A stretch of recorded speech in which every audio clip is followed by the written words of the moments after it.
السلام عليكم على كل اللي بيشوفونا، واهلا بيكم. معاكم فاطمه علي. النهارده باذن الله الفيديو بتاعنا هيكون عن الاسعافات الاوليه اللي المفروض تكون في بيتك. حبيت اشارك معاكم الفيديو ده. فاول حاجه لازم تكون في بيتك هو القطن ده. القطن ده قطن طبي ماس.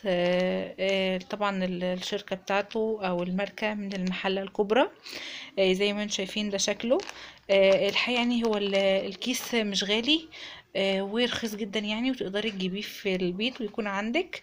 وانصح ان انت تجيبي القطن ده ويكون عندك.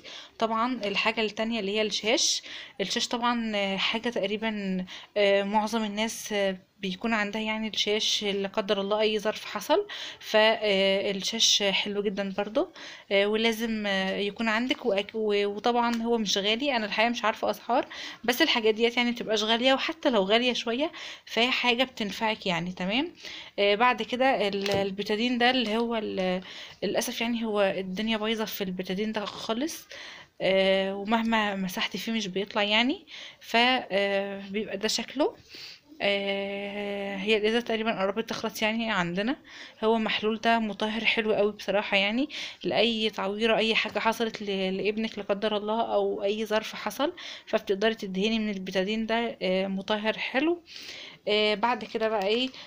طبعا عايزه اقول لكم ان الحقن اللي هي تقريبا يعني والله اعلم اللي هي نص سنتي. 3 مللي زي ما انتم شايفين. الحقن دي طبعا بناخدها كتير يعني. لو انت تعبانه ولا حاجه فانصح ان انت تبقى عندك في البيت يعني لظرف طارئ ولا حاجه. الحقنه ب50 قرش او 75 قرش تقريبا يعني. بعد كده الحاجه بقى اللي انا دايما بجيبها، ولما بتخلص عندي بجيب برضك غيرها.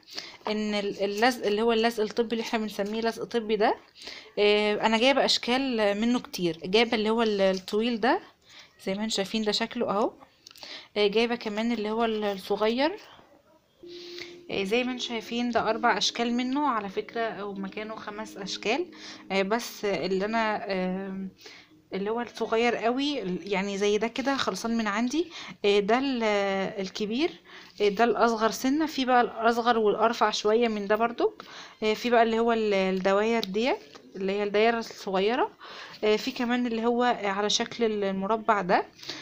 طبعا هم يعني تقريبا ال7 بجنيه او ال6 بجنيه يعني من الصيدليه.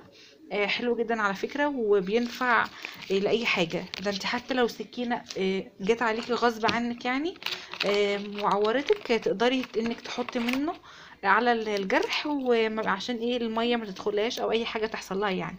بعد كده المسحة الطبية ديت عايزة اقول لكم ان انا جربته حلو قوي قوي يعني. الحقيقة مش عارفة هو مش جاي من مصر، هو جاي لي من بره. فهو ده شكله اهو زي ما انتم شايفين. تقدروا اكيد يعني تجيبوه من صيدليه هنا في مصر. هو بيكون مسحه طبيه كده. هفتح لكم واحده ونشوف شكله عامل ازاي. زي ما انتم شايفين انا دلوقتي فتحته. هو بيكون زي قطنه كده او قماشه كده بتبقى معقمه. تمام. في قلبها سبرتو. تمام. انت ممكن طبعا تجيبي مع البيتادين ازازه سبرتو، اللي هي المطهر اللي هو بيلسع ده لما بتحطيه على الجرح. ده برضك بيغني عنه. العلبه ديت برضو جايه لي من بره. لما بتعور او اي حاجه تحصل بحطها على التعويره بتطهر لي الجرح. فعايزه اقول لكم النوع ده كويس جدا يعني. اسمه ميدي سواب. مسحه طبيه. تمام. ميديا سواب تقريبا يعني. فده كان شكله. فان شاء الله الفيديو اكون قدرت افيدكم باي حاجه حتى لو صغيره. ولو انتوا ناسيين الحاجات دي في بيتكم فانصح ان انتوا تنزلوا تجيبوها من الصيدليه لا قدر الله يعني عشان اي ظرف حصل. فان شاء الله بشوفكم في فيديو جديد وحلقه جديده، والسلام عليكم.